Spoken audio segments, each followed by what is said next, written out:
Hallelujah. परमेश्वर का धन्यवाद हो।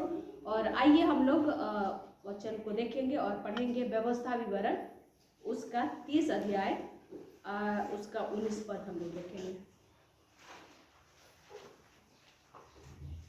व्यवस्था विवरण 30 अध्याय उसका 19 पद। और वो इस तरह से लिखा हुआ है, मैं आज आकाश और पृथ्वी दोनों को तुम्हारे सामने इस बात की साक्षी बनाता हूँ कि मैंने जीवन और मरण, आशीष और शाप को तुम्हारे आगे रखा है। इसलिए तू जीवन ही को अपना ले कि तू और तेरा वंश दोनों जीवित रहे।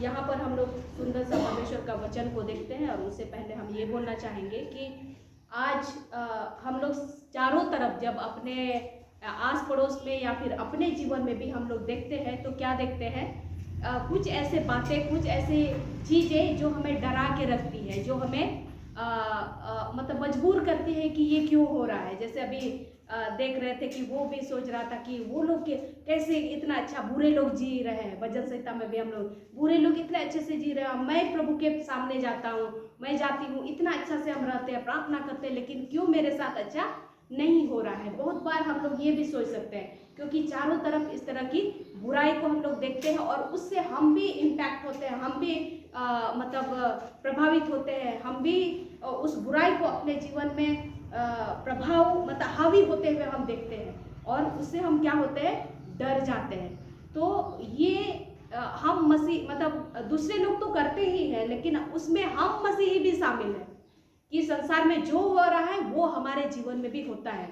तो फिर अंतर क्या है, हम उसमें सोच सकते हैं। तो बहुत जरूरी है कि हम अलग से अपने आप को देखें कि हम यदि मसीही हैं, हम यदि प्रभु के लोग हैं, तो होना चाहिए कि जिस तरह संसार के लोग हर एक चीज में डरे हुए से होते हैं और वे उससे प्रभावित होते हैं, तो हम भी यदि प्रभावित होते हैं तो क्या फायदा है।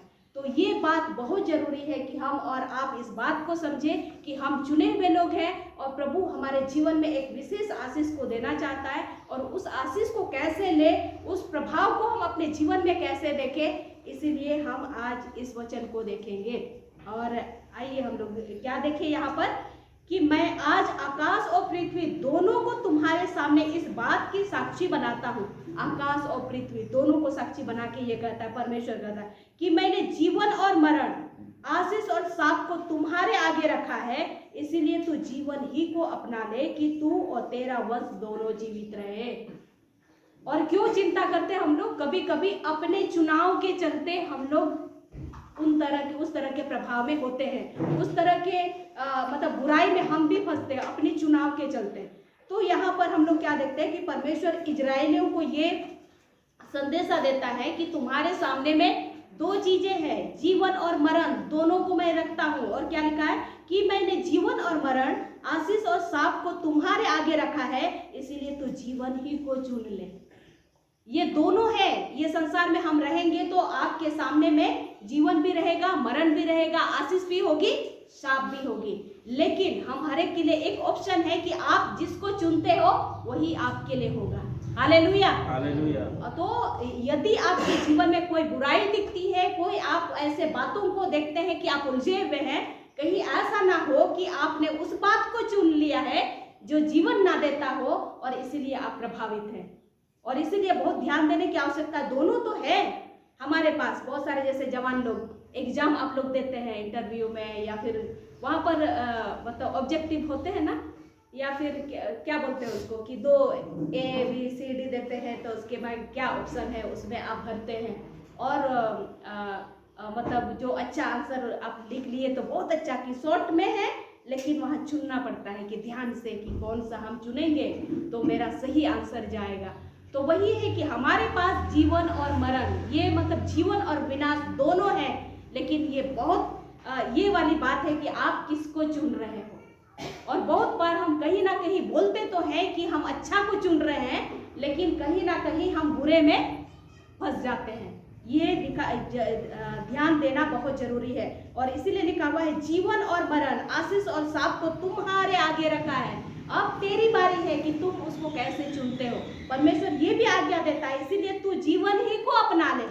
लेकिन कभी कभी हम जीवन को छोड़ करके मरण ही को अपना लेते हैं। मुंह में बोलते हैं कि हाँ हम प्रभु के पीछे चलेंगे, प्रार्थना करेंगे, सारा चीज करेंगे प्रभु आपके लिए, लेकिन हमारा एक्शन और कुछ होता है। हम सोचते हैं कि प्रभु के बच्चे बनेंगे, प्रार्थना करेंगे, लेकिन आज हो सकता है कितने लोग आज चुन लिया होगा हिंजला मेला जाएंगे, आज चर्च नहीं जाएंगे, है ना, क्योंकि आज ही तो एक छुट्टी है। दो ही आपके पास दो आंसर था, क्या हम प्रभु के लिए समय दें, क्या हम हिंजला मेला जाए, कहाँ जाए। तो यहाँ पर दो है। अगर आप यहाँ पर आते हैं, जीवन की बातें, प्रभु का अभिषेक, प्रभु का अनुग्रह को आप ग्रहण करेंगे, हिंजला मेला जाएंगे, आपका पैसा खर्चा होगा, ये देखेंगे वो देखेंगे, जब तक देखे मन भर गया, आ गए, फिर खत्म हो गया। कोई रहेगा प्रभाव हिंजला मेला का? हो सकता है 1 दिन 2 दिन रहेगा, लेकिन आप जब प्रभु के पास आते हैं, उस जीवन को आप लेते हैं, वो कोई छीन ही नहीं सकता, क्योंकि प्रभु के नज़दीक में उसके डेवड़ी का जो समय होता है ना, सबसे इम्पोर्टेंट समय होता है। आपके जीवन को प्रभु छूता है, आशीषित करता है। आप जो सोचे नहीं है, देखे नहीं है, उस बात के लिए प्रभु आपको अनुग्रह प्रदान करता है। हालेलुया। तो ये होता है कि हम चुनते क्या है, उस बात पे मैटर करता है। यदि आज तक आप कुछ बातों में फंसे हुए हैं, उलझे हुए आपको लगता है, तो ये ध्यान देने की बात है कि आपने चुना किया है। हमको चुनना है सही बातों को, ताकि हम सही चुनाव करके उसमें आगे बढ़ सके और हम उसमें जीवन को दे सके। यहाँ पर लिखा हुआ है कि इसीलिए तो जीवन ही को अपना ले कि तू और तेरा वंश दोनों जीवित रहे। हालेलुया। हो सकता है आप हिंजला मेला को आज यदि चुनते तो हो सकता है आप अकेले ही जाते या कुछ मतलब उतना नहीं होता, या फिर कोई होगा कि आप अपने बच्चों के साथ तो जाते, लेकिन वो प्रभाव नहीं होता। लेकिन आप यदि यहाँ पर आए हैं तो मैं बता दूं कि ये वाला आशीष जो है वो आपके वंश को इम्पैक्ट करेगा। हो सकता है आज कुछ वचन का भेद होगा, कोई बातें होंगी जो आपके जीवन को छुएगा, और वो वचन के द्वारा आप अपना जीवन को वैसे जिएंगे जो आप आज तो आशीषित होंगे, आपके बाद की पीढ़ी का पीढ़ी आशीषित होगा। हालेलुया। और कोई नहीं चाहता कि हम बर्बाद हो, कोई नहीं चाहता कि हम विनाश में जाए, कोई नहीं चाहता कि मेरे साथ बुराई हो। हम लोग यही चाहते हैं कि हमें आशीष मिले और हमको जीवन मिले, हर कोई चाहता है। और हम लोग अपने लिए बहुत कुछ, जैसे अभी से, ताकि हमारा वंश प्रभावित हो, उसके लिए हम लोग क्या चाहते हैं, हमारे सोसाइटी में है ताकि वंश बचा रहे, उसके लिए क्या चाहते हैं कि लड़के बच्चे हो। कभी कभी उस तरह संसार के लोग सोचते हैं, जो भी हो बच्चे हो, उसके लिए चाहते हैं। उसके बाद क्या होता है कि एक अच्छे घर बना ले, उसके बाद क्या चाहते हैं कि मतलब अच्छा पढ़ाई करे, अच्छा जॉब मिले, ये हमारा प्रयास रहता है, अपना चुनाव होता है। लेकिन मैं नहीं बोलती कि ये सारी चीजें गलत है, बुराई है, ऐसा मैं नहीं बोलती। आपको जो चाहिए चुनाव कीजिए, लेकिन ये क्या होती है, नष्ट होने वाली चीजें हैं। जो एक दिन कपड़ा लेंगे क्या होगा, पुराना हो जाएगा। एक दिन घर बनाए हैं ना कहीं खराब होगा, आपको रिपेयर करने पड़ेगा। हो सकता है 20 साल 25 साल ठीक रहेगा, उसके बाद फिर से उसको कुछ करना पड़ेगा। तो उस तरह से बातें, जो संसार की तैयारी हमारी जो होती है, संसार की बातों का जो हमारे जीवन में प्रयास होता है कि इसके द्वारा मुझे जीवन मिलेगा, इसके द्वारा मेरा वंश प्रभावित होगा, मेरे बच्चे का फ्यूचर अच्छा रहेगा। आप जितना कुछ भी ये सारी चीजें अपनी तैयारी जो करते हैं, वो उतना प्रभावकारी नहीं होगा जितना प्रभु के मार्ग को चुनते हुए यदि हम जाते हैं, उस जीवन को लेते हैं जो प्रभु जिस जीवन की बात करता है, उसको यदि हम चुनते हैं, तो आप तो आशीषित होंगे, आपका वंश भी बहुत अधिक प्रभावित होगा। हालेलुया। और वो प्रभाव कभी वो खत्म नहीं होगा। हम और हमारा आपका प्रयास जो रहता है मनुष्य का, वो प्रयास हो सकता है खत्म हो सकता है, वो प्रभाव रहित हो सकता है, लेकिन जो परमेश्वर जिस जीवन की बात करता है, उसको यदि हम चुनेंगे तो हम उसमें अपने वंश को और अपने को भी हम आशीषित देख सकते हैं। हालेलुया। और इसीलिए बहुत जरूरी है कि हम क्या चुनते हैं अपने जीवन के लिए, कि कैसे हमें जीना है, कौन सा चीज को चुन करके हम जीना चाहते हैं, आगे बढ़ना चाहते हैं। आप इस बात को ध्यान रखें। तो यहाँ पर हम लोग क्या देख रहे थे कि इसीलिए तो जीवन में को चुन ले। यदि हम जीवन को चुनते हैं ना, तो बोलता है कि आपका वंश भी आशीषित होगा, आप और आपका वंश। उसका मतलब जीवन कहाँ पर हमें मिल सकता है। आइए हम लोग यूहन्ना उसका 1 अध्याय और उसका 4 पद को देखेंगे।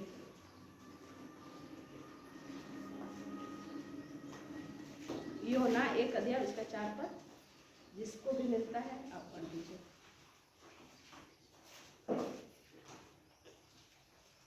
उसमें जीवन था और वह जीवन मनुष्य की ज्योति थी। 5 पद। और ज्योति अंधकार में चमकती है और अंधकार ने उसे ग्रहण नहीं किया। तो हम लोग क्या देखते हैं कि उसमें जीवन था और जीवन मनुष्यों की ज्योति था। अगर शुरू से पढ़े तो ये जीवन क्या था? आदि में वचन था और वचन परमेश्वर के साथ था और वचन परमेश्वर था। यही आदि में परमेश्वर के साथ था। सब कुछ उसी के द्वारा उत्पन्न हुआ और जो कुछ उत्पन्न हुआ उसमें से कोई वस्तु उसके बिना उत्पन्न नहीं हुई। उसमें जीवन था और वो जीवन मनुष्यों की ज्योति था। तो हम लोग क्या देखते हैं कि वो वचन में जीवन है जो परमेश्वर ने हमें दिया है। हालेलुया। तो हमें क्या चुनाव करनी चाहिए? आप बहुत सारी चीजों को चुनाव तो करते हैं, लेकिन परमेश्वर जिस जीवन की बात करता है वो इस वचन की बातचीत करता है, ताकि हम इस वचन को चुने। और इस वचन को जब हम चुनते हैं, अपना लेते हैं, तो उसके द्वारा हमारा जीवन आशीषित होगा। जैसे आज बच्चे लोग वचन को मतलब बोल रहे थे, हम लोग क्या प्रार्थना करते हैं? ताकि ये वचन उनके जीवन में बना रहे, ताकि आने वाले दिन में यही वचन के द्वारा वे स्टैंड हो सके, खड़े रह सके और प्रभु उनको संभाल सके। हम लोग यही देखते हैं। तो ये वचन कैसे जीवन है? क्योंकि शुरू में उत्पत्ति में यदि देखेंगे सारी जगह क्या थी? बेडोल थी, सुनसान थी। उत्पत्ति 1 का 1 आसपास में देखेंगे तो क्या लिखा हुआ है? सब सुनसान था, कुछ नहीं था वहां पर। तब जाके एक आवाज था वहां पर परमेश्वर का कि उजियाला हो, और क्या हो गया? उजियाला हो गया। उसमें जीवन आ गया। वो वचन में वो ताकत था कि वो जीवन आ जाता है। तो हम लोग क्या देखते हैं कि परमेश्वर उसी जीवन को हमें अपनाने के लिए कहता है, ताकि हम उस वचन को वैसा हम अपने जीवन में देखें, ताकि वो काम करे। उस समय उजियाला हो बोला गया और एक्शन में पूरा उजियाला हो गया। और वो उजियाला कैसा था? अच्छा था, लिखा हुआ है। उसके बाद और भी सारी चीजों को वहां बोलते गया और वो जीवन आ गया। आज भी हमें ये वचन दिया गया है ताकि उस वचन को वैसा ही हम ले और हमारे जीवन में वो वचन क्या करे? काम करे। तो इसीलिए बहुत जरूरी है कि हम उस वचन के अनुसार अपने जीवन को लें। बहुत बार हम गलत चुनाव करते हैं और उस गलत चुनाव के द्वारा हम मतलब जिस जीवन को हमें मिलना चाहिए उस जीवन को हम लोग नहीं देखते हैं। एक्चुअली क्या होता है ना, बहुत बार हम सोचते हैं ऐसा तो करेंगे, यहाँ प्रार्थना तो किए, आप चर्च तो आ रहे हैं, लेकिन कहीं ना कहीं आपके जीवन में क्या है? उस तरह की बातों को लगातार आप बोलते रहते हैं कि मतलब जो अच्छा नहीं है। मनुष्य का स्वभाव ही वही है कि यहाँ पर क्या सोचते हैं कि हम प्रार्थना किए हैं, हम चंगे हो जाएंगे, लेकिन जाते जाते क्या सोचते हैं? अरे हम ऐसे करते हैं, डॉक्टर के पास जाते हैं, फुल चेकअप करा लेंगे। प्रार्थना तो क्या किए कि हम चंगाई मिले, लेकिन निकलते निकलते आप कहाँ जा रहे हैं? डॉक्टर के पास। कि कहाँ क्या करें? Full checkup. आपको भरोसा नहीं है कि मैंने प्रार्थना किया है, वो वचन जीवित है कि मैं प्रार्थना किया और प्रभु ने मुझे क्या किया है? छू लिया है। तो यहाँ पर हम लोग का चुनाव देख रहे हैं, दोनों रखा हुआ है, जीवन और मरण। लेकिन हमारा चुनाव किसकी ओर जाता है? उस ओर जाता है जहाँ पर हम अपने खींचे चले जाते हैं। अरे यहाँ ठीक नहीं लग रहा, ऐसा होना चाहिए कि फुल चेकअप करा ले। फुल चेकअप के बाद क्या होगा? मेडिसिन भी थोड़ा सा ले लेते हैं, क्योंकि ये बोला है ना, ये थोड़ा सा क्या होगा? कम हो जाएगा। आपका प्रार्थना का प्रभाव देखिए कहाँ जा रहा है? मेडिसिन की तरफ, वो जीवन की तरफ नहीं जा रहा।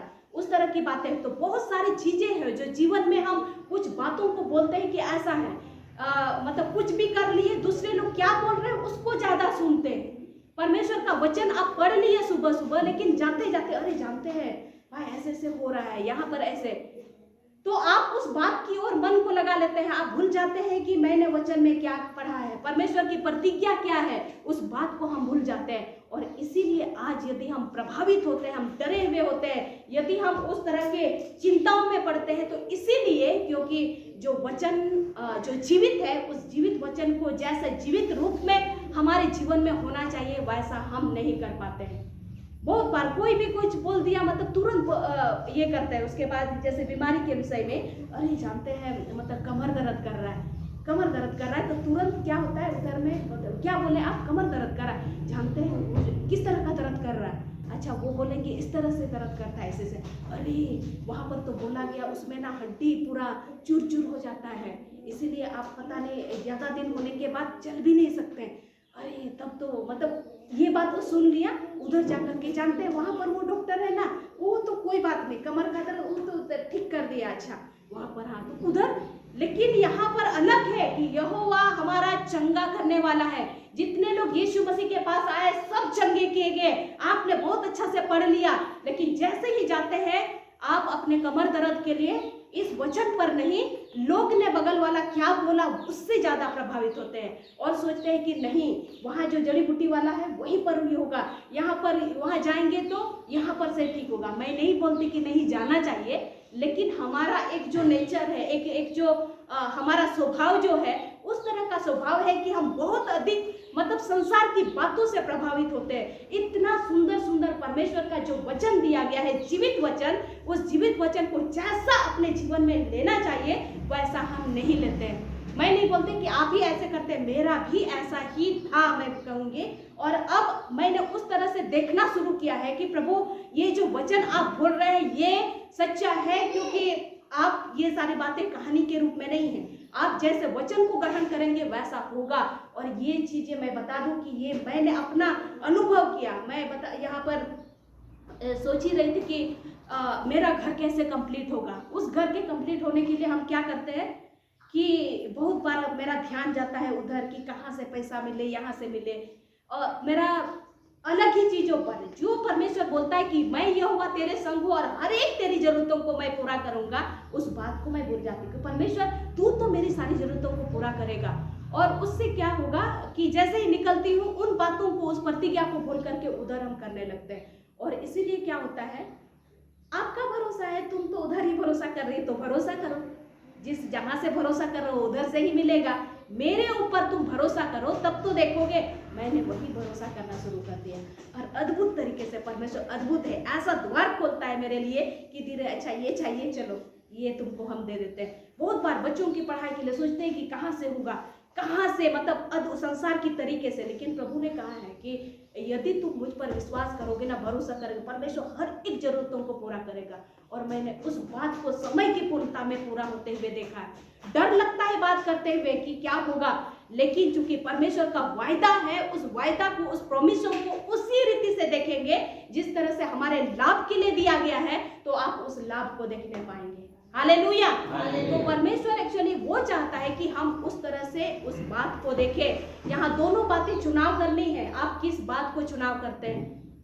जो लिखा हुआ है, जो आप परिस्थिति में गुजर रहे हैं, उसका समाधान आप मनुष्य से खोजते हैं, किसी डॉक्टर से खोजते हैं, किसी और लोगों से खोजते हैं, ताकि वचन, या फिर वचन में जो लिखा हुआ है, परमेश्वर आपके लिए जो समाधान दिया है उसमें आप विश्वास करते हैं। यदि परमेश्वर के वचन के अनुसार आप विश्वास करते हैं तो उसमें जीवन है, और वो फिर आपका जीवन को सिर्फ अकेले तक नहीं बल्कि आपके वंश को भी प्रभावित करेगा। हालेलुया। तो परमेश्वर ऐसा चाहता है। कभी कभी हमारे चुनाव के द्वारा ही हम नाश होते हैं। आइए हम लोग देखेंगे ये कैसा होता है। अब विश्वास नहीं करेंगे ये कैसे हो गया। जो अय्यूब सब लोग जानते हैं, हम लोग अय्यूब की पुस्तक,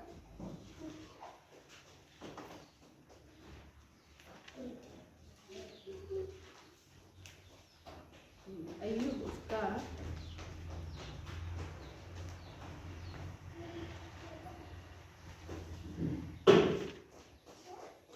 25 पद में देखिए तो 3 का 25, अय्यूब उसका 3 अध्याय उसका 25 पद।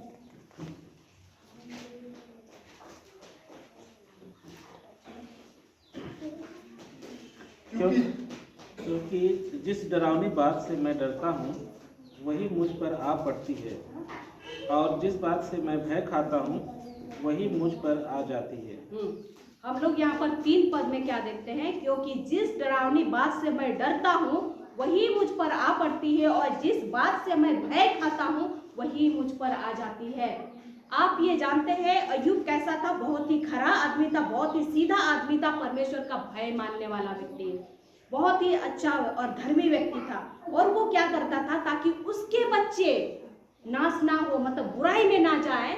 इसीलिए क्या लिखा हुआ है कि जैसे 2 पद में, यदि 1 पद में हम लोग देखेंगे, 1 और 2 पद में 1 अध्याय का, उसके 7 बेटे और 3 बेटियां उत्पन्न हुई, उसके साथ 7,000 भेड़ बकरियां, 3,000 ऊंट, ये सारी चीजें उत्पन्न हुई। और वो 4 पद में क्या बोलता, उसके बेटे बारी बारी से एक दूसरे के घर में खाने पीने जाया करते थे और अपनी 3 बहनों से अपने संग खाने पीने के लिए बुलावा भेजते थे। तो ये करते थे। और क्या करता था ये जब भोज के दिन पूरे हो जाते तब अय्यूब उन्हें बुलाकर पवित्र करता और बड़े भोर को उठकर उनकी गिनती के अनुसार होम बलि चढ़ाता था। क्योंकि अय्यूब सोचता था कदाचित मेरे लड़कों ने पाप करके परमेश्वर को छोड़ दिया हो।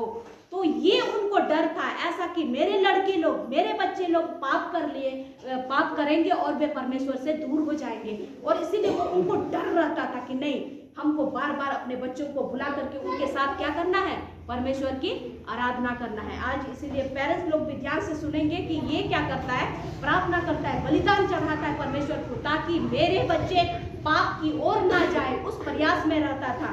लेकिन उसके अंदर में प्रार्थना करता था, रोज दिन बलिदान करता था, लिखा हुआ है। लेकिन क्या करता था 25 पद में, क्योंकि जिस डरावनी बात से मैं डरता हूँ वही मुझ पर आ पड़ती है, और जिस बात से मैं भय खाता हूँ वही मुझ पर आ जाती है। दैट मीन्स हम लोग यही जान रहे हैं कि ये इस बात से हमेशा डरता था कि कहीं मेरे बच्चे लोग भटक ना जाए। आप जिस बात से डरेंगे ना, शैतान वही पकड़ता है। वो शैतान को पता था ये अपने बच्चों के लिए बहुत डरता है, और उसी को पकड़ लिया। और सबसे पहले जो खबर आया उसका नष्ट होने का, क्या खबर आया, उसके बच्चे लोग नष्ट होते हैं। और इसीलिए आज यदि कोई खराब बातें चल रही है आपके जीवन में, कुछ ऐसे बातें चल रही है, आपकी कमजोरी को परमेश्वर, ये शैतान जानता है। आप जिस बात में जहां कमजोर होंगे, शैतान वहीं पर अटैक करेगा, और हम उस तरह की प्रभावित हो सकते। कितना धर्मी व्यक्ति था, सीधा व्यक्ति था, प्रार्थना करता था, लेकिन डर था कहीं मेरे बच्चे नष्ट ना हो जाए। और उनको जितना वो परमेश्वर के पास बलिदान करता था, ये अय्यूब को उस बात पर भरोसा नहीं था, इसीलिए डरता था। और इसीलिए यदि वो बलिदान करता था तो बिल्कुल डर खत्म, क्योंकि मेरा परमेश्वर के पास मैं उसको से बलिदान में चढ़ाता हूँ, उनको मैं कर रहा हूँ, तो मैं नहीं डरूंगा। तो कहीं ना कहीं हम, और ऐसी बात नहीं कि अपने बच्चों के लिए चिंता नहीं करनी चाहिए, हमें करनी चाहिए, लेकिन ऐसी चिंता कि जिस चिंता को आप करेंगे तो परमेश्वर उस चिंता में अपने हाथ को बढ़ा के रखे। आप ऐसा चिंता कीजिए कि प्रभु के पास आइए और प्रभु में भरोसा रखिए कि प्रभु है तो वो सारी चीजों को वो समाधान करेगा। बहुत बार ये शायद कर रहा था, भरोसा कर रहा था, लेकिन उनको अपने परमेश्वर के उस वायदों पर, उस बलिदान पर भरोसा नहीं था। इसीलिए बोलता है जो बात से मैं डर रहा था ना, शैतान ने वही चीज कर दिया, वही चीज में अटैक किया। और हम लोग देखते हैं कि उनके बच्चों के साथ क्या क्या घटनाएं होती है। हम और आपको ये देखने की बहुत जरूरत है कि हम किस बात में डर रहे हैं। कभी कभी अपने बीमारी का डर, बच्चों के भविष्य का डर, उनका एजुकेशन का डर, कहाँ भटक रहे हैं बच्चे, रात भर अगर नहीं आ रहे हैं तो डर, बहुत सारे डर है। हमें उस डर में हम कुछ नहीं कर सकते, लेकिन एक चीज कर सकते हैं कि परमेश्वर पर भरोसा करके निश्चिंत से रह सकते हैं कि प्रभु मैंने अपने बच्चों को तेरे हाथ में सौंपा है, तू उनको घेर के रखेगा, कुछ भी हो तो संभालेगा। हालेलुया। लेकिन उसमें वो हमारा विश्वास को परमेश्वर देखना चाहता है। आपका बलिदान, आपका प्रार्थना, ये सारी चीजें मायने नहीं रखता है। परमेश्वर चाहता है कि उस सारी चीजों को जो हम प्रार्थना करते हैं, जो प्रभु में हम समर्पित करते हैं, उसमें भरोसा और विश्वास होना भी जरूरी है। हालेलुया। बहुत बार होता है हम सारी चीज तो करते हैं, लेकिन विश्वास हमारा कम रहता है, भरोसा हमारा कम रहता है। हम सारी चीजें कर लेते हैं, बोलते कि इतना कुछ प्रार्थना की, क्यों ऐसे हो रहा है। कहीं ना कहीं हम और आपका विश्वास कम होता है, और परमेश्वर चाहता है कि उसमें हम अपने विश्वास को डालें, क्योंकि थोड़ा सा विश्वास के द्वारा क्या बोलता है, राई के दाने के बराबर भी विश्वास होगा ना, इस पहाड़ से कहो कि उखड़ के चला जा तो वो समुद्र में चला जाएगा। वो हमारा ऐसा परमेश्वर कि उस वचन को वैसे देखना है कि सही में इतना विश्वास भी हम यदि डेवलप कर ले तो परमेश्वर उस बात को कर सकता है हमारे जीवन में। हम लोग यदि पतरस को देखें, यीशु मसीह को जब तक वो देखता रहा तब तक क्या हुआ, पानी में चलता रहा, बहुत अच्छा से चल रहा था यीशु मसीह के पास। लेकिन जैसे जैसे जहां पर वो यीशु मसीह से उनका नजर हटा, क्या कहां में देखा, पानी को देखा कि अरे इतना पानी, गहरा जल, क्या हो गया, डूबने लगा। हमें वचन को देखना है। आज उस समय वो यीशु मसीह को देख रहा था, और यीशु मसीह को देख करके चला तो वो पानी में भी चल नहीं पाया। हालेलुया। आज परमेश्वर का वो यीशु मसीह हमारे पास इस वचन के रूप में है। हमें वचन को देखना है। कोई भी समस्या आपको डरा रहा है, आप याद कीजिए परमेश्वर का जीवित वचन आपके पास है। उस जीवित वचन को देखिए कि यदि परमेश्वर की प्रतिज्ञा यहाँ पर लिखी हुई है तो हमको डरने की आवश्यकता है। इस समय यीशु मसीह आपके सामने खड़ा नहीं है, ये वचन आपके सामने खड़ा है। यदि वचन को भरोसा करके आप आगे बढ़ते हो परमेश्वर आपको पानी में और तूफान में जो में भी आगे चलने में मदद करेगा। हालेलुया। आज हमें वो करने की आवश्यकता है। नहीं तो जॉब ने तो बहुत अधिक सेक्रीफाइस किया, बहुत कुछ किया, बहुत सारी अच्छी चीज़ों को हम सीखते हैं वहाँ से, लेकिन एक बात को भी सीखते हैं कि वो डरता भी था, और वही डर उसके अंदर में वो उसके घर को नाश करने वाला कारण बन गया। हम अपने आप को जांचे, कहाँ पर कहीं हम भी तो नहीं डरे हुए हैं, कोई समस्या को देख करके हम परमेश्वर के वायदा को तो नहीं भूल गए हैं और इसीलिए आप समस्याओं में पड़े हैं। लेकिन आज यदि हम चर्च आते हैं, परमेश्वर के साथ आते हैं, अपने उस डर से हमें निकलने की आवश्यकता है। उस बात को, सारी चीज़ों को, भरोसा को परमेश्वर के वचन में लगाने की आवश्यकता है। और जैसे ही आप उस पर अपने विश्वास को रखते हैं, भरोसा को रखते हैं, परमेश्वर में आप एक नई बदलाव को, एक नई आशीष को अपने जीवन में आप देख पाएंगे। हालेलुया। परमेश्वर उस बात को हमारे जीवन में देखना चाहता है। यदि हम लोग गिनती उसका 13 अध्याय देखेंगे,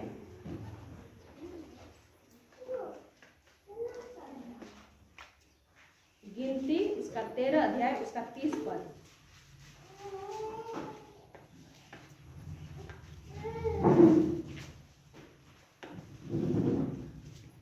और वो इस तरह से लिखा हुआ है, गिनती 13 अध्याय उसका 30 पद। पर कालेब ने मूसा के सामने प्रजा के लोगों को चुप कराने के विचार से कहा, हम अभी चढ़ के उस देश को अपना कर लें, क्योंकि निसंदेह हम में से ऐसा करने की शक्ति है। 31 पद में, पर जो पुरुष उसके संग गए थे उन्होंने कहा, उन लोगों पर चढ़ने की शक्ति हम में नहीं, क्योंकि वे हमसे बलवान हैं। और उन्होंने इजराइलियों के सामने उस देश की जिसका भेद उन्होंने लिया था यह कहकर निंदा भी की कि वो देश जिसका भेद लेने के लिए हम गए थे ऐसा है जो अपने निवासियों को निगल जाता है, और जितने पुरुष हमने उनमें देखे वे सब के साथ सब बड़े डील डोल के हैं। तो यहाँ पर उन लोगों के विषय में लिखा हुआ है जो मूसा ने उनको कनान देश का भेद लेने के लिए भेजा था। जो इजराइली लोग मिस्र की गुलामी से निकले थे और उसके बाद कनान पहुंचने के रास्ते में थे, और इसीलिए मूसा ने क्या कहा, तुम ऐसे करो, कुछ लोगों को चुन चुन करके भेजा था कि तुम लोग जाओ कनान देश देख करके आओ कैसा है वहाँ।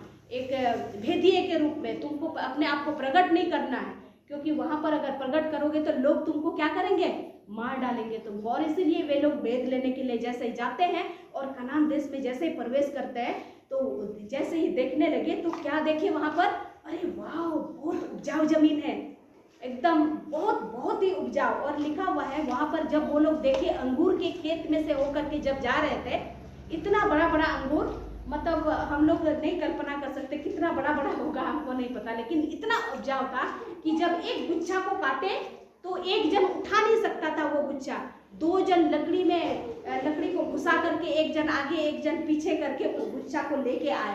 तो समझ सकते हैं कितना उपजाऊ था वो। आजकल के जैसे वो हाइब्रिड वाला जो खाद लगा के वैसा नहीं, वो परमेश्वर का अनुग्रह उस देश में था कि इतना अधिक इतना अच्छा होता था कि दो जन ठो करके एक गुच्छा को ला रहे हैं। आजकल तो एक गुच्छा 1 किलो भी नहीं होता है, मतलब इतना इतना छोटा छोटा होता है। तो वो है इतना इतना उपजाऊ और इतना मतलब वो बड़ा बड़ा, और जो हम कल्पना नहीं कर सकते, मतलब उतना उतना कुछ। और इसीलिए उनको कहा था कि यदि मैं तुमको कहाँ पहुँचाने वाला हूँ, दूध और नदी की, दूध की धारा और मधु की धारा बहने वाले देश में मैं लेके जा रहा हूँ। तो उसका कहने का अर्थ वही था कि जो देश मैं तुमको देने जा रहा हूँ कितना अच्छा है, सारी चीज़ों से संपन्नता है, जो तुम मतलब वहाँ पर देखोगे, खाओगे, चाहे लोगों को देखो, सब कुछ मतलब बहुत ही अच्छा है। तो ये लोग जब वहाँ पर जाते हैं तो बहुत अच्छा लगा। उस अंगूर के खेत में हमको अपने लगता है कि जब वे गए होंगे, अरे बाप रे बड़ा बड़ा फल, मतलब हम भी कुछ चीज़ों को देखते हैं ना तो ऐसे ही दिखता है। मेरे यहाँ जैसे सामने बगीचा में हम लोग गए तो शुरू में बिना खाद का कुछ का भी डाल दिए हैं मूली, उसके बाद जो मतलब मूली जो बना उसका जड़ इतना मोटा मोटा था, लंबा लंबा सब, अरे बिना खाद का इतना बड़ा बड़ा, मतलब अच्छा लगने लगा कि हाँ बहुत दिन के बाद खेती हुआ है ना, इसीलिए आपका मूली इतना बड़ा बड़ा। तो हो सकता है ये लोग भी गए होंगे तो मतलब कितने रास्ते में इतने दिन से हैं वो लोग कि कब वो लोग मिस्र की गुलामी से निकल करके पूरे रास्ते में खेती सब भी भूल गए होंगे। अब तो सिर्फ परमेश्वर जो भेज रहा है उनको मन्ना और ये सब वही सब खा रहे हैं, उनको वो मतलब दिखा नहीं था। और जैसे ही वहाँ गए तो धान भी बड़ा बड़ा, सारा चीज़ शायद हमको लगता है बड़ा बड़ा होगा, बहुत आश्चर्य करने लगे। और जब सारा चीज बहुत अच्छा होता है और जब वे लोग वहां पर देखते देखते वापस आ रहे हैं तो क्या देखे, अरे बाबा रे, यहाँ का आदमी लोग तो बड़ा बड़ा, अपने लोग तो छोटे छोटे दिख रहे हो और वो लोग तो अनाथ वंशी जो रहते थे वे लोग तो दानव जैसे बड़े बड़े दिखते हैं।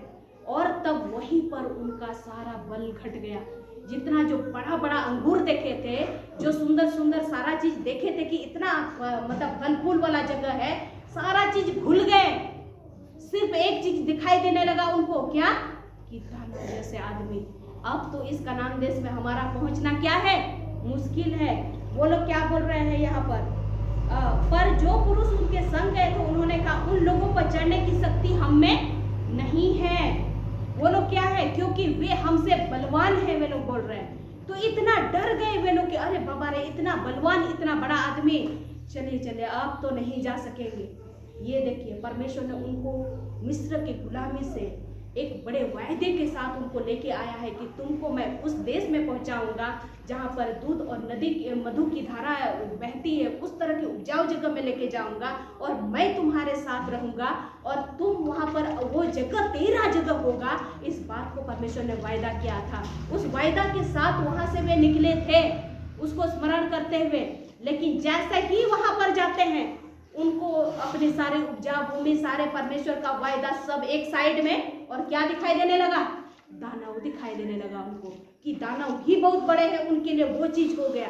तो कभी कभी हम और आप भी वही होते हैं कि बहुत सारी समस्या जो हमारे सामने में होता है, उस समस्या को हम बड़ा समझने लगते हैं। और परमेश्वर की जो इतनी सुंदर प्रतिज्ञा है कि मैं तेरे साथ चलूंगा और वो जगह तेरा हो जाएगा, वो प्रतिज्ञा को वो लोग भूल गए। जबकि वो साथ साथ चला परमेश्वर, समुद्र दो भाग करके उनको निकलने में मदद किया, सारा आश्चर्य काम उन्होंने देखा है। लेकिन बड़े दानव को देखने के बाद परमेश्वर की सारी प्रतिज्ञा क्या हो जाती है, खुश हो जाती है।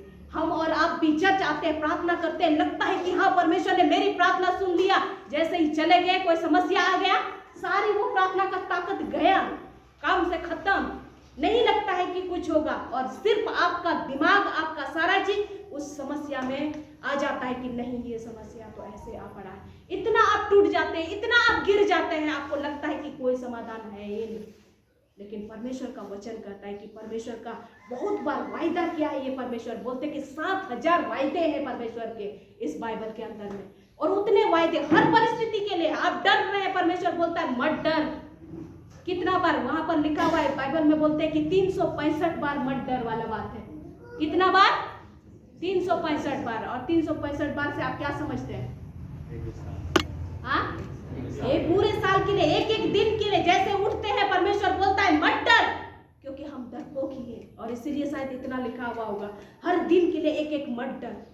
और इसीलिए परमेश्वर इसीलिए बोलता है कि मेरा वचन तेरे साथ है, मैं तेरे साथ हूँ, इसीलिए मत डर। लेकिन हम और आप उस बात के लिए हम डरे हुए रहते हैं। ये सारे लोग सारे वायदे भूल गए हैं, बस वो लोग बड़े दानव को लेकर के इतना बैठे हुए हैं। लेकिन मैं बता दूं, उनके साथ 2 लोग थे। चुनाव तो ये लोग 2 लोग, कालेब और यहोशू जो थे, वे उस बात से सहमत नहीं थे। वे क्या बोल रहे हैं, कालेब और यूसुफ ने क्या बोला, यहोशू ने क्या बोला, पर कालेब ने मूसा के सामने प्रजा के लोगों को चुप कराने के विचार से कहा, हम अभी चढ़ के उस देश को अपना कर ले, क्योंकि निस्संदेह हम में ऐसा करने की शक्ति है। हालेलुया। दूसरे लोग क्या चुनाव कर रहे हैं, दानव में हमको नहीं जा सकते, जो उपजाओ और जो क्या है, जितना बड़ा बड़ा अंगूर हो वो भाड़ में जाए, लेकिन हम नहीं जाएंगे, इतना डर रहे। लेकिन यहोशू और कालेब को पता था, यदि वो परमेश्वर जिसने हमें वो मिस्र की गुलामी से निकाला है, हर परिस्थिति में हमारे साथ रहा है, पत्थर में से पानी पिलाए, जाओ ना उम्मीद की बातें वहां उन्होंने हमारे साथ रह करके हमारी सहायता मदद की है, यहाँ भी परमेश्वर हमें विजय देगा। हालेलुया।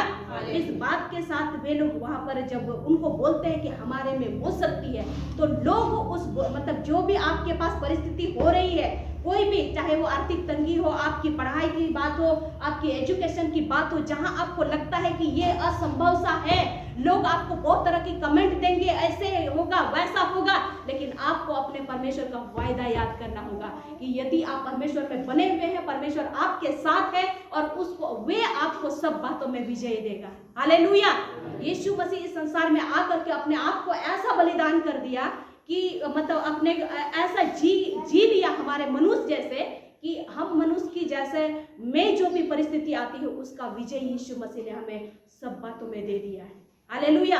उसका इस संसार में आना और मनुष्य के जैसे रह करके हर एक परिस्थिति का सामना करना, शुरू से ही वो हमें विजय दिलाने के लिए कि वो हमें ये दिखाना चाहता है कि आप मत सोचिए कि मैं परमेश्वर का बेटा हूं तो मेरे साथ परमेश्वर का वो ज्यादा उपस्थिति था। नहीं, मैं तुम्हारे जैसे साधारण मनुष्य जैसे मैं आता हूँ संसार में, वैसा ही पला बढ़ा सारा चीज और उस परिस्थिति से परीक्षा से होते हुए शैतान के बीच में से होते हुए गया और सब बातों में वो हमें विजय दे दिया है। हालेलुया।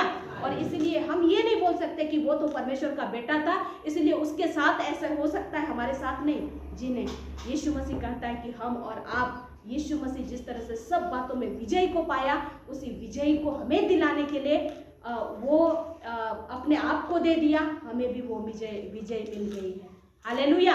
लेकिन उस विजय में हमें भरोसा करने की आवश्यकता है। तो हम लोग क्या देखते हैं कि उन्होंने जो चुना कि हम लोग नहीं कर सकते हैं, परमेश्वर बहुत नाराज हो जाता है। और हम लोग क्या देखते हैं, यदि गिनती का 14 अध्याय उसका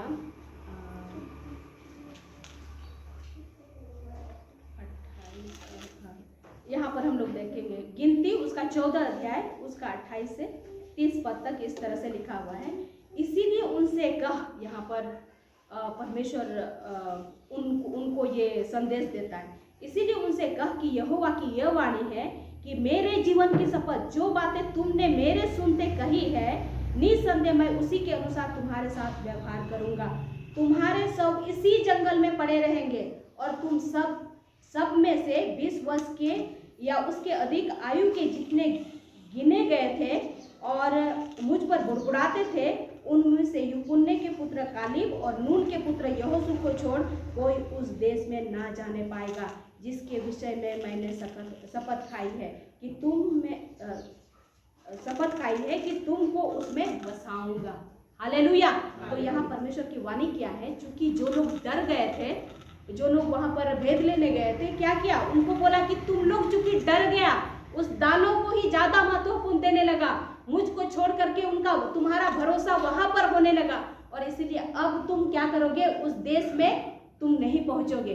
और यहाँ पर सिर्फ यहोशू, जो कालेब और जो यहोशू है, वही दोनों उस कनान देश तक पहुंच गए। सारे लोग मर मिट गए क्योंकि उन्होंने डाउट किया परमेश्वर के उस सामर्थ पर, जो उनका वायदा था उस पर उन्होंने भरोसा नहीं किया और इसीलिए क्या किया, परमेश्वर ने उनको वहीं पर, मतलब वे लोग मर मिट गए। लेकिन 2 ही जन जो विश्वास था कि नहीं, दानव भी है लेकिन वो जीवित परमेश्वर हमारे साथ है, तो हम उन बातों में विजय को पाएंगे। और इसीलिए परमेश्वर ने उन्हीं के विश्वास के अनुसार कालिब और यहोशू को ही वहां तक पहुंचाया, बाद बाकी लोग नहीं पहुंच पाए। हालेलुया।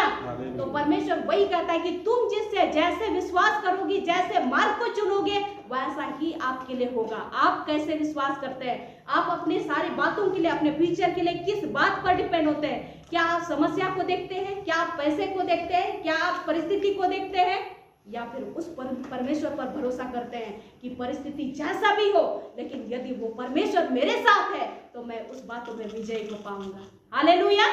उस बात में मैं विजय को पाऊंगी। इस बात को यदि हम देखते हैं तो परमेश्वर हमारे साथ रहेगा और उस बात को पूरा होते हुए हम देख पाएंगे। हालेलुया। तो परमेश्वर इस तरह के चुनाव करने के लिए हमें कहता है, ताकि चुनाव जो हम करते हैं वो उनका जो कुछ भी होता है वो हमारे चुनाव के अनुसार ही होता है। आप जिस तरह से विश्वास करेंगे उसी के अनुसार। वो अय्यूब डरता था अपने बेटे बच्चों के लिए कि क्या होगा, वे नाश हो जाएंगे, और वही नष्ट हुए वे लोग। और परमेश्वर के वायदे पर वो लोग, उसको भरोसा नहीं था, शायद अपने बलिदान पर, उनका ताकत पर भरोसा नहीं था, और इसीलिए उस तरह से बातों को देखते हैं। हालांकि बाद में हम देखते हैं परमेश्वर उनको आशीषित करता है, लेकिन यहाँ पर भी इन लोगों को भी देखते हैं कि परमेश्वर के उन सारे वायदों को, इतने सुंदर सुंदर बातों को वो भूल जाते हैं। हम और आप को भी ये जरूरी है कि जो भी परमेश्वर की वायदे वचन के रूप में हम लोग यहाँ मतलब चर्च में सुनते हैं, आप घर में पढ़ते हैं, आप प्रार्थना करते हैं, उन बातों पर भरोसा कीजिए। चुनाव आप वही कीजिए ताकि आप प्रभावित हो और आपका वंश भी बाद में आशीषित हो। तो उस तरह की बातों पर आप यदि ध्यान देंगे, परमेश्वर की उस बड़ी बातों को आप अपने जीवन में देखने पाएंगे। बहुत बार क्या होता है कि हम सारे लोग सही में बहुत सारी चीज़ें सुनते हुए शैतान की क्षमता को हम ज़्यादा समझने लगते हैं। कुछ भी बात हो गया, समस्या जब भी आती है, ऐसा नहीं कि एक ही घर में आते हैं, हर घर में कुछ ना कुछ समस्या आता है। और उसमें क्या बात करते हैं कि बहुत ज़्यादा रोज दिन की बात में आप सुनिएगा, परमेश्वर की महिमा की बातें या परमेश्वर का जो ताकत है, सामर्थ्य, उसका हम कम बातचीत करते हैं। बातचीत क्या करते हैं कि अरे वहाँ पर ऐसे ऐसे हो सकता है, मतलब डर वाली बात कि आप ऐसे कीजिएगा तो ये हो सकता है, वो हो सकता है। शैतान की क्षमता का इतना अधिक मतलब बढ़ोतरी होता है कि हम लोग भूल जाते हैं परमेश्वर की क्षमता को। हर बात में आप देखेंगे कुछ भी समस्या आती है, हम लोग ज़्यादा बातचीत करते हैं, मतलब मुश्किलों का ज़्यादा चर्चा करते हैं। तो परमेश्वर चाहता है कि उन चर्चाओं को हम, शैतान को ना बढ़ावा मिलता है। यदि हम बोलते कि अरे शैतान ऐसे कर दिया, वहाँ अटैक कर दिया, शैतान वाह मेरा चर्चा हो रहा है, यहाँ अटैक कर दिए हैं, कितना अच्छा, लोग भूल गए हैं हमको, ये समस्या हो रहा है यहाँ पर, अरे शैतान काम कर रहा है वहाँ पर। हम लोग बहुत अच्छा से, हम विश्वासी लोग, मतलब ये उसमें मैं भी शामिल हूँ, मतलब हम लोग क्या बोलते हैं कि एकदम शैतान वहाँ बहुत काम कर रहा है, कितना खुश कि मेरा चर्चा चल रहा है। हम तो चाहते हैं कि उन सारी बातों को, शैतान का बात कोई खत्म कर दे और हमेशा चर्चा करे कि परमेश्वर हमारे साथ है, वो सब बातों में विजय देगा। हालेलुया। वैसा चर्चा शुरू कर दे, वैसा कलीसिया हम लोग डेवलप करें, वैसे आत्मिक जागृति हम लोग लेके आए कि शैतान को भूल जाओ साइड में, शैतान एक बार भी हमारे मुंह तक में ना आए। समस्या आ रहा है, परमेश्वर तू साथ ही समस्या में विजय देगा। हालेलुया। तो ऐसा हम उस बात के लिए डरे हुए ना रह जाए कि वहां शैतान अटैक किया, कोई बात नहीं, वहां पर परमेश्वर है, उसको विजय देगा। हालेलुया। हम चाहते हैं कि उस विश्वास को हमें डेवलप करने की आवश्यकता है। यीशु मसीह ये बोलता है कि तुम्हें क्या चाहिए, और जिनको जो चाहिए था वही मिल गया। जो लोग आए उसके पास, तुम क्या चाहते हो कि मैं करूं? मैं चंगाई चाहता हूँ, ठीक है तुम चंगे हो जा। आज हम क्या चाहते हैं? क्या शैतान को बोलते हुए हम चाहते हैं कि वो हमारे जीवन में प्रभावित हो?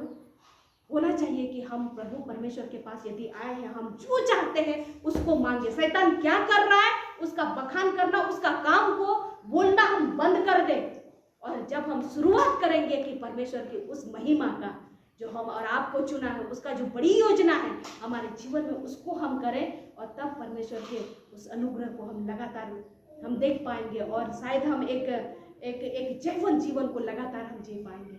हालेलुया। तो मैं आज चाहती हूँ कि वही जवान लोग बहुत जल्दी परेशान हो जाते हैं। मेरा मोटिव यही था कि कम से कम हम सारे जवान लोग भी, साथ में हम पेरेंट्स लोग भी, चिंता तो अपने बच्चों के लिए करते हैं, लेकिन क्या वो चिंता, वही हमारा चिंता, डर, मतलब वो जो शैतान ले जाए, वैसा नहीं होना चाहिए। जो जिस बात के लिए हम चिंता करते हैं, परमेश्वर में चिंता करें, और हम उस बातों में बच्चों के लिए सुरक्षा को देखने पाए। बच्चे लोग जो अपने करियर के लिए, अपने बहुत सारे जवान लोग अभी इस उम्र में अपने लाइफ पार्टनर के बहुत सारी चीज़ों के लिए चिंता करते हैं। तो होना चाहिए कि आपका चुनाव परमेश्वर की तरफ हो, और जब आपका चुनाव परमेश्वर के तरफ से होकर के होगा, हम आपको श्योर ये देते हैं कि आप, मतलब परमेश्वर सही बातों में आपकी अगुवाई करेगा, आप उन बातों में जय को प्राप्त करेंगे। हालेलुया। आप बशर्ते कि आप छोड़ दें संसार की चुनाव को, संसार के लोग क्या बोलते हैं उनका सुनना को आप बंद कर दें। सिर्फ आप सुने कि परमेश्वर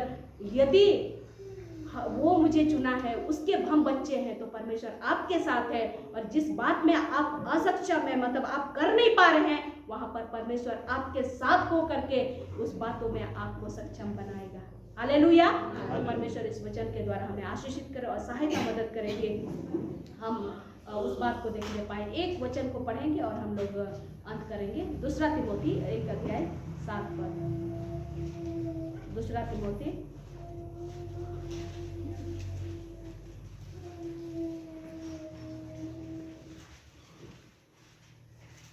1:7। क्योंकि परमेश्वर ने हमें भय की नहीं, और सामर्थ्य और प्रेम और संयम की आत्मा दी। हालेलुया। तो हमें याद रखना चाहिए कि परमेश्वर ने हमें भय की नहीं, पर सामर्थ, प्रेम और संयम की आत्मा दी है। तो जैसे भी संसार हो, जितनी भी बुराई हो, जो कुछ भी हो, हमें डरने की आवश्यकता नहीं है। आपको याद करना चाहिए जो आत्मा आप में वास करता है, वो आत्मा कैसा है? वो आपको सामर्थ का आत्मा है, वो आप में प्रेम का आत्मा है और संयम की आत्मा है। जो डर है वो भी एक आत्मा है। बोला कि डर की आत्मा नहीं दी है, बल्कि क्या दिया है? संयम और प्रेम और सामर्थ की आत्मा दी है। तो आइए हम लोग उस सामर्थ की आत्मा को जो परमेश्वर में हमें मिला है उसको हम याद करें, और कभी भी हम संसार की परिस्थिति से, अपने घर में होने वाली बातों से, हर एक ऐसे विपरीत परिस्थिति से ना डरें, बल्कि हम स्मरण करें, याद करें कि परमेश्वर का जीवित वचन का सामर्थ हमारे साथ है। उसने पवित्र आत्मा को सहायक के रूप में हमें दिया है। जहां आप कमजोर हैं, नहीं कर सकते हैं, परमेश्वर पवित्र आत्मा आपके साथ है आपकी मदद करने के लिए। और इसीलिए पवित्र आत्मा को छोड़ा गया ताकि आप अपने बल पे मतलब परेशान है, उसको समाधान करने के लिए आप अपने मेहनत कर रहे हैं, नहीं, जहां आप नहीं कर पा रहे हैं पवित्र आत्मा आपके साथ आपकी सहायता करने के लिए खड़ा है। हालेलुया। तो आइए हम उस पवित्र आत्मा की सामर्थ को ले लें, जो जिसमें सामर्थ है, जिसमें प्रेम है, जिसमें संयम है, और हम सब बातों में धीरज के साथ परमेश्वर में बने रह करके हम आगे बढ़ सके और जयवंत जीवन हम जी सके। और जो भी डर की बात है, जो भी समस्याओं की बात है, उनसे हम निकल करके परमेश्वर में एक जयवंत जीवन को हम जी सके। हालेलुया। परमेश्वर आशीष दे। आइए हम लोग